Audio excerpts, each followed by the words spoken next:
Moosetache by Margie Palatini. Moose had a problem, a horrible, hairy, prickly problem. It grew right below his nostrils and just above his upper lip. A moustache. Now, not a few spare hairs or shy little stove. No mere weak, wandering whiskers on the upper lip of this moose. No, sire. Moose had a big, bushy, bristly, mighty moustache, but a moustache that was a burly, surly, mangy mess, and it itched a lot. Sure, he plucked and he tweezed. He even clipped, snipped, and teased. But his combs were still cowards, and his brushes rebelled. His scissors simply surrendered. Moose was in a frizzy tizzy. The moustache was completely crimping his style. He was a great hooper, but he could barely bop and hip-hop with the moustache going flip-flop. He was a wonderful chef, but he simply could not flambe his souffle with all of those whiskers in his way.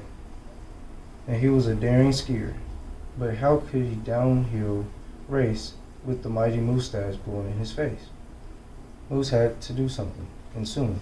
But what? After days and days of much serious thought, Moose got an idea. He crossed some hair here, he crossed some hair there, and he tied his moustache around his neck. A moose scarf seemed to be the ideal answer to his problem. It was so simple, so easy, so perfectly perfect. But then his moustache got knotted and mangled and horribly tangled, and those hundreds of hairs still prickled and tickled. Worse, Moose could barely take a breath with all that moustache wrapped around his neck. So, Moose untied, unwrapped, unknotted, and gulped in some fresh air.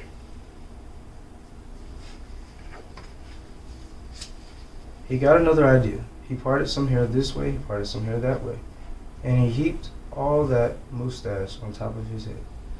Moustachioed antlers seemed to be the ideal answer to his problem. It was so simple, so easy, so perfectly perfect, until a squadron of squirrels and one very nosy gopher moved right into the Moose Motel. They huddled and hoarded, furrowed in and burrowed out. Needless to say, it became quite crowded up there in the moose's head, and heavy and messy, and very, very noisy. The squirrely chitting and chatting, squeals and squawks woke Moose every morning before the crack of dawn, and that gopher was giving the moose one hairy mustache, one hairy headache. Moose needed his sleep. He needed his rest. He needed his privacy. Moustachioed antlers? Nuts, said Moose. So he unparted and unpiled, untwisted and untwined, and said adios to the hairy horns. But now, what? What? The miserable moose took hold of a hank of hair, and he wrestled it. Then he roped it. He tethered it, tied it, and tamed it. Aha!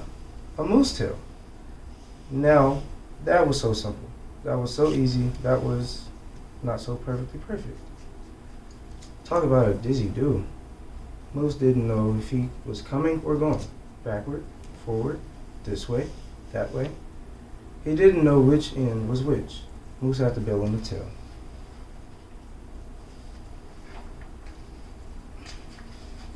And so he thought, and thought, and thought some more. But no other idea was a worthy winner. Braids were bothered. A moustache sweater? Too sweltering. Knit? Not. Poor Moose. His problem was truly terrible, unbearable, just downright sad. He felt so alone, he didn't know what else to do.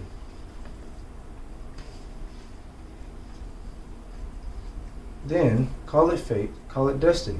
It was probably dumb luck, but one day, Moose tripped on his moustache and just had no time to duck. Oomph! Pardon me, they both said as they thumped. Then they blinked, and they stared. and their hearts went thump, thump. She was a moose, a bouffant so bodacious, outrageous. Well, it was just plain old big. Hair after hair piled higher than high, a skyscraping dew of glorious curls, a tower of swirling twists and twirls.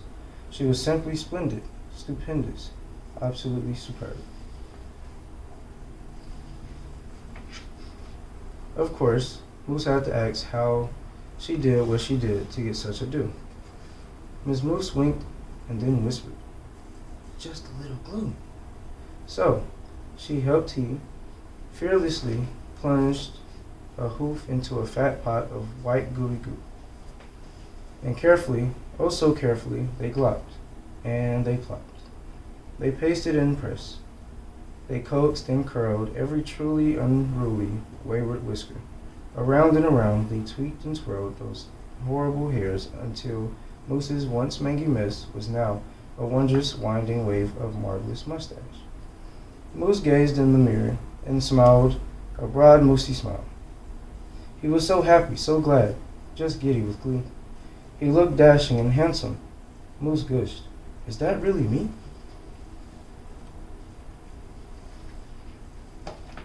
With not a care for one hair, the moose pair boogied and bopped.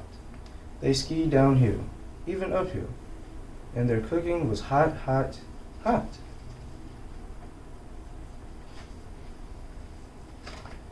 So, of course, it wasn't long after that Moose and his Moosetache and his beautiful bride fox-trotted and tangoed and waltzed down the aisle.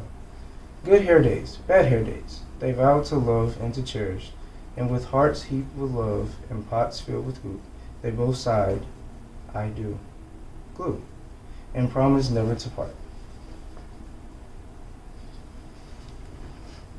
It was so simple, so easy, so perfectly perfect. And, well, it stuck. The end.